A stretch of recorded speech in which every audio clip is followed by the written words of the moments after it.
c'est à refaire.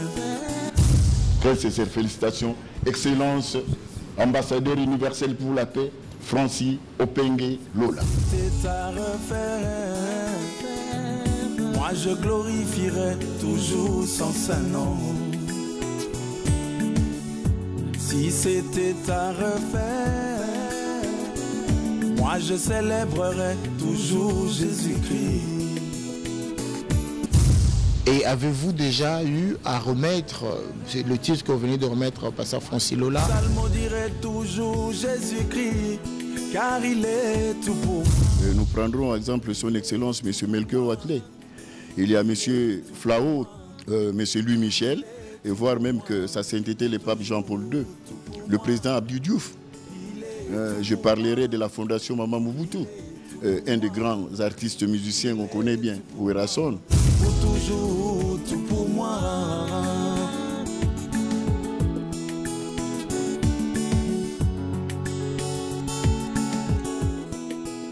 Chers amis, comme j'ai toujours l'habitude de vous dire, nous sommes là quand il y a un événement, quand quelque chose se passe.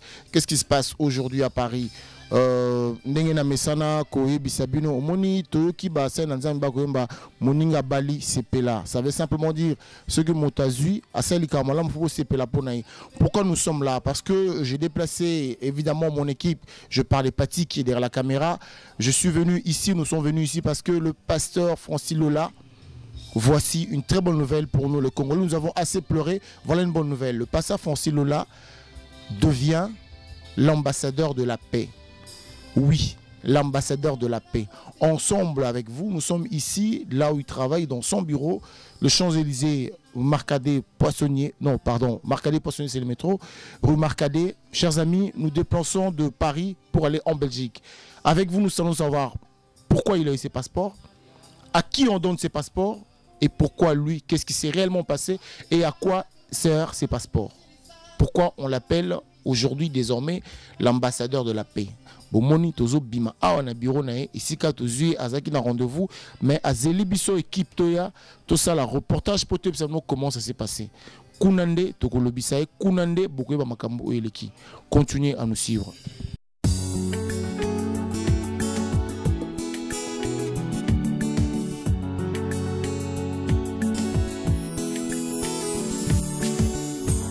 Si c'était à refaire, moi je chanterai toujours Jésus-Christ. Si c'était à refaire, moi je glorifierai toujours. Révérend pasteur Francis Opengue Lola, c'est une grande joie pour nous, membres du Conseil universel pour la paix, CULPAC en sigle, de vous recevoir dans ce merveilleux cadre de l'hôtel Sheraton concernant notre mission de la paix universelle. Vous vous souviendrez qu'en date du 5 février dernier, lors de la réception que vous avez organisée en notre honneur à Paris, nous vous avions signifié que notre organisation vous avait retenu suite à vos multiples actions culturelle et tant que mécène, social et humanitaire, au vu des efforts que vous faites pour l'orphelinat de Kinshasa, à Kinkole. Par ailleurs, nous reconnaissons aussi en vous vos aptitudes sur le plan spirituel pour ramener la paix et la quiétude au niveau de plusieurs familles dans la ville où vous êtes. En tout cas, nous vous présentons nos sincères félicitations. En ces jours de l'an 2011, le 30e jour du mois d'avril, nous vous remettons officiellement la décision de notre commission du jury sanctionnant et portant choix à votre personnalité en qualité d'ambassadeur universel pour la paix. C'est pourquoi nous avons arrêté la date du samedi 25 juin 2011 pour vous décerner nos symboles universels pour la paix lors de la journée glorieuse universelle pour la paix en votre honneur. Pour ce faire, nous vous demanderons de bien vouloir prendre les dispositions utiles à cet effet. Encore une fois, sincères félicitations, Excellence François Opengelola, en qualité d'ambassadeur universel pour la paix du CULPAC. Nous vous remercions. Au nom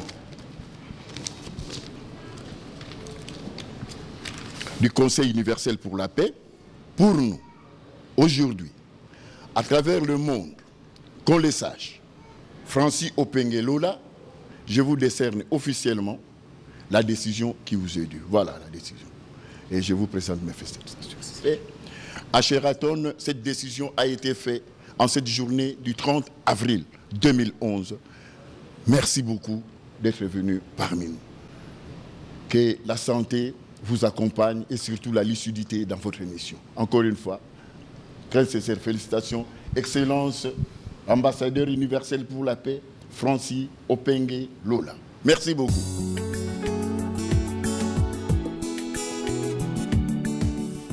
Alors, Pasteur Francis Lola, aujourd'hui ambassadeur universel de la paix, à chaud comme ça, le secrétaire général vient de vous remettre évidemment ce qui atteste qu'aujourd'hui vous êtes l'ambassadeur universel de la paix. Quel est le sentiment que vous avez aujourd'hui pour avoir mérité ça? Non, je ne peux pas dire que je l'ai mérité. Je peux dire que c'est une grâce, une faveur que la culpa a pu m'accorder par rapport à le choix qu'il vient de faire de ma personne, de me cerner ce titre de l'ambassadeur de la paix. Mais pour moi, je vois ça aussi comme une grande responsabilité que je dois dorénavant m'engager encore de faire plus par rapport à ce qui concerne la mission de la CULPAC, qui est pour établir la paix, beaucoup de choses parce que nous avons discuté avec le secrétaire général donc sur la mission que je vais effectuer pour être comme l'ambassadeur, pour porter les drapeaux de la CULPAC partout dans le monde, comme aussi d'autres personnes à qui la CULPAC avait donné ces titres. Donc je me joins juste à ces personnes-là et puis je crois que je ne serai pas la dernière personne. Donc le choix des personnes, je crois que ça va continuer encore. Et je dirais simplement je suis ému et puis je suis flatté. Mais je voulais juste dire à des personnes qui nous regardent, c'est seulement une charge, une grande responsabilité. Et je demande à des personnes à qui nous allons mobiliser et nous allons aussi interpeller par rapport à la CULPAC. Donc que nous puissions tous être ensemble pour que nous puissions faire la mission que la CULPAC a au monde entier pour vraiment chercher d'établir la paix partout. Juste un mot aussi de la parole de Dieu. Je crois que la paix, c'est la personne de Dieu. Voilà pourquoi j'ai accepté ce titre, parce que je sais que Christ nous a dit « Je vous donne ma paix, je vous laisse ma paix, comme le monde ne peut pas vous donner ». Donc je dirais ce que la CULPAC est en train de faire, c'est vraiment déjà l'évangélisation aussi. C'est une manière aussi de réconcilier les gens. C'est une manière aussi de mettre aussi la tranquillité et surtout aussi de soutenir ceux qui sont dans le détresse et dans les décombres. Et voilà ma réponse que je peux donner. Alors, ambassadeur universel pour la paix, Pasteur Francis Lola, j'aimerais savoir une chose. Est-ce qu'en vous remettant ça, vous avez un programme? Est-ce que vous êtes appelé à avoir un programme à suivre, un programme qui sera annuel ou dans des ans ou dans 3 mois ou dans une semaine? Vous avez ce devoir de faire un programme? Donc la première des choses, je serai disponible à la CULPAC parce que je suis sous la conduite du secrétaire général, parce que je suis choisi, mais il y a aussi des personnes qui sont établies à la CULPAC qui vont maintenant m'orienter. Mais la seule chose que moi, je peux déclarer aujourd'hui, je serai disponible quand la CULPAC aura besoin de moi pour des actions, pourquoi pas. Je peux aussi faire des actions tout en signalant à la CULPAC comme quoi qu'il y a des actions qui se font au nom de la CULPAC pour juste et simplement mobiliser. Et je suis obligé aussi de rendre compte auprès du secrétaire général et pourquoi pas aussi de la CULPAC. Voilà, merci beaucoup, pasteur. On continue encore dans notre élément. Nous allons maintenant nous diriger vers Culpac, évidemment, pour savoir pourquoi le pasteur Francis Lola, pourquoi l'avoir choisi et sur base de quoi, quels sont les critères. Vous savez, nous avons entendu parler pas mal de l'ambassade de la paix que je vais essayer de développer tout à l'heure avec le secrétaire général. Secrétaire général, bonjour. Bonjour. Alors, les Congolais sont contents de voir que l'un de leurs, pendant que le monde est en train de se battre, de se déchirer, voici que l'un de leurs, notamment un serviteur de Dieu au nom de pasteur Francis Lola, vient d'être honoré au titre de l'ambassadeur universel de la paix. Secrétaire général, est-ce que pourrons-nous savoir c'est quoi d'abord Culpac dans un premier temps? Comme vous le savez, notre émission c'est la paix universelle. Le Conseil universel pour la paix, Culpac, c'est une organisation non gouvernementale internationale qui a été créée en République démocratique du Congo depuis 1979. Actuellement, nous sommes en Europe pour implanter nos antennes. Donc, on a nos antennes en Allemagne, en Suisse, en France et puis ici en Belgique. Donc, tout cela, ça devrait nous prendre du temps. Ce sont des pays développés. Pour installer des histoires ici, ça demande beaucoup de démarches. Et voilà que nous sommes là pendant 6 ans. Il fallait d'abord implanter les antennes. Et le Culpac milite pour la paix universelle, le droit de l'homme et le développement intégral. Donc dans tout ce que nous faisons, je crois qu'avec l'apport surtout de nos ambassadeurs universels pour la paix, qui sont des personnalités très reconnues, qui œuvrent en faveur de la paix, quand nous unissons nos efforts, nous arrivons à implanter la paix à travers le monde. La paix n'est autre que la paix intérieure, la tranquillité de l'âme et de l'esprit. Voilà ce que je pourrais vous dire dans notre émission, ce que nous faisons. Alors, monsieur le secrétaire général, nous voulons savoir une chose. Vous avez très bien dit que ça a commencé à Kinshasa, au Congo, pour être encore plus précis. Est-ce que vous avez des attachements, de liens avec la communauté internationale?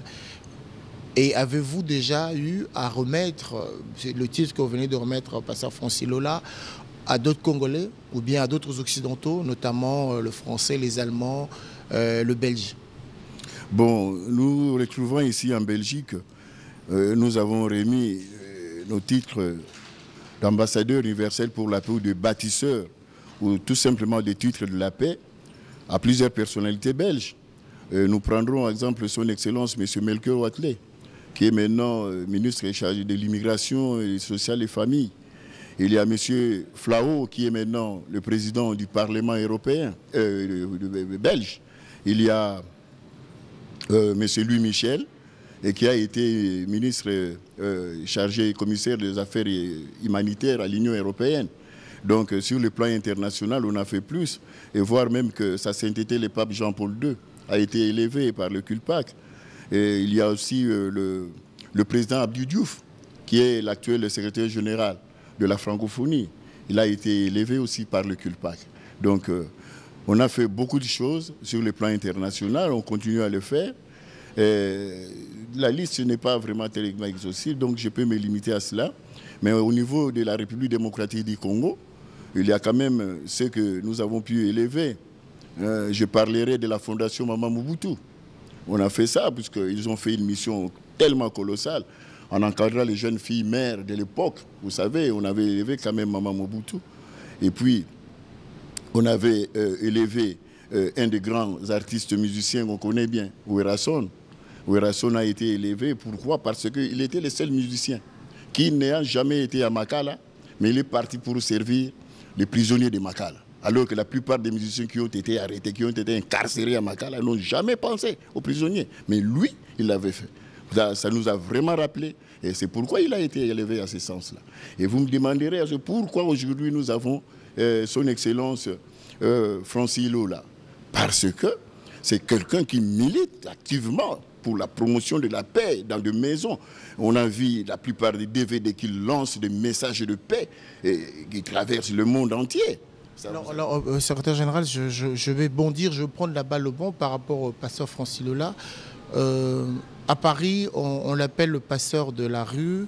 À Paris, en France, on l'appelle le pasteur de la rue, le pasteur qui est tout le temps, si pas le croyant chrétien, il est tout le temps avec le païen, il est un peu avec tout le monde. Alors, pendant que les gens le pointent dedans en disant que le pasteur là, il est tout le temps avec les gens de la rue, au lieu d'être avec le corps chrétien ou le corps religieux, et vous dites, lui, il mérite avoir ce titre d'ambassadeur pour la paix.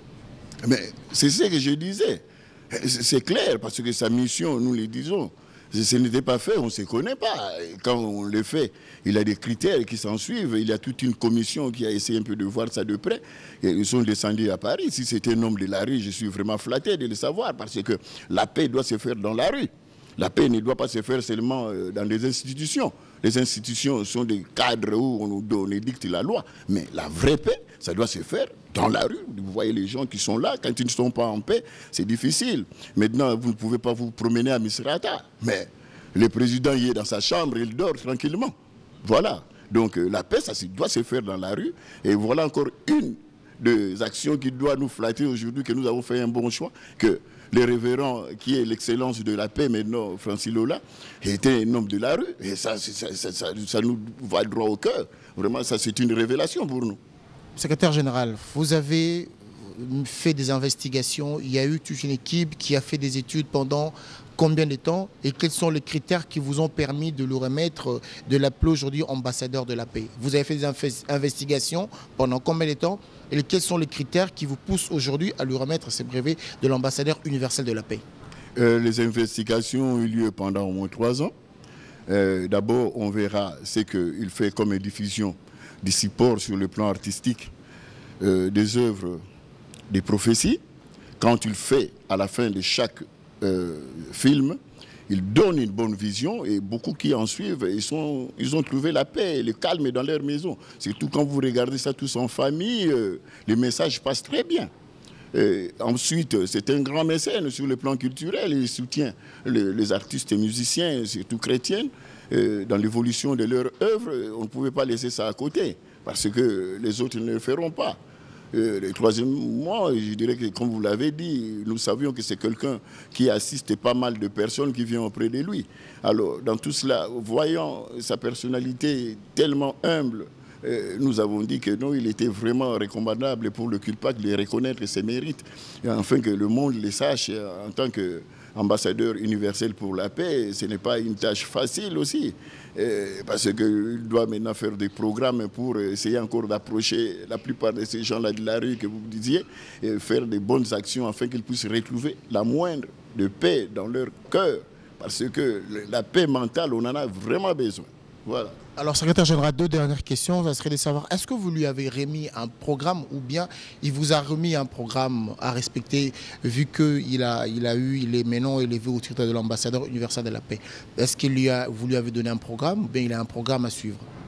Pour le moment, nous ne sommes qu'à la genèse, donc nous sommes au début. Il y aura un programme. D'ailleurs, moi, j'étais surpris lors de la réception qu'il avait organisée en notre honneur à Paris. Et il nous a dévancé longuement, parce qu'il voyait plus loin que nous. Ça m'avait étonné, parce qu'il a déjà un programme que nous n'avons même pas essayé de retenir pour lui.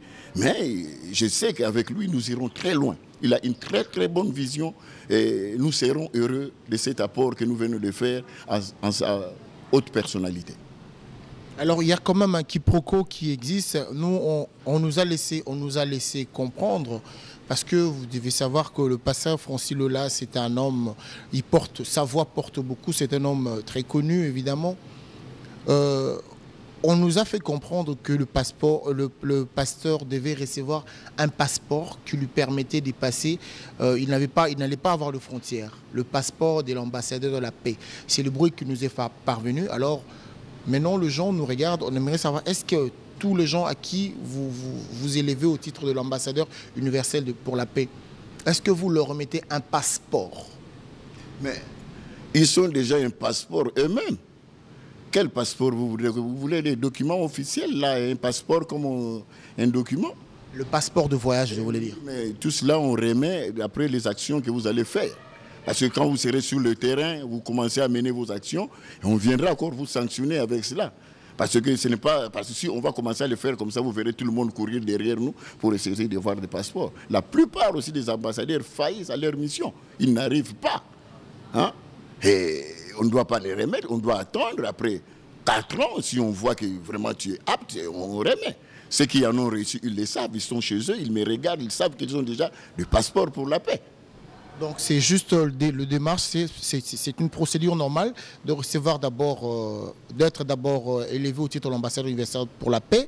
Après les œuvres ou bien les actions que vous allez faire, vous allez entreprendre, c'est alors que vous pourrez obtenir maintenant un passeport. Après cela, donc je crois que maintenant il a reçu la décision, il y a une manifestation qui doit sanctionner cela. Il faut qu'il y ait une journée glorieuse qui sera organisée en son honneur. Nous avons donné la date du 25, de ce que nous avons proposé. Le 25 juin, il verra avec son équipe comment il va s'organiser. Après cela, on sera ensemble pour voir maintenant le plan d'action. Et par ce plan d'action, durant ces temps, on verra le sérieux qu'il va appliquer dans la mission qui lui sera accordée. Après quelques temps, si tout se passe bien, et les institutions sont en place. Vous savez qu'il y a des grandes institutions parce que le CULPAC est partie prenante de l'UNESCO. Nous sommes vraiment au sein de l'UNESCO. L'UNESCO, c'est à Paris. Donc, il sera, après la manifestation, je crois qu'il y aura un temps que nous devons le présenter aussi à Paris. Et à partir de là, il vous dira plus. Donc, vous nous confirmez là qu'il existe un passeport? Oui, ça, je vous l'ai dit, il existe parce que ceux qui en ont, ils le savent, qui me regardent. Ils sont ambassadeurs de la paix, ils en ont. Et ces passeports, avec ce passeport, vous n'avez pas besoin de visa. Juste une précision. Vous partez à l'ambassade, vous faites connaître que non, j'irai dans votre pays, on vous met les visas et puis vous partez. Et ça ne vous complique en rien. Parce que vous êtes un homme universel. Voilà. Voilà, chers amis, j'ose croire que vous avez entendu le secrétaire général, comment ça se passe évidemment pour être élevé au rang d'ambassadeur pour la paix dans le monde. Vous avez entendu, il n'y a pas de corruption, il n'y a pas de candidature, c'est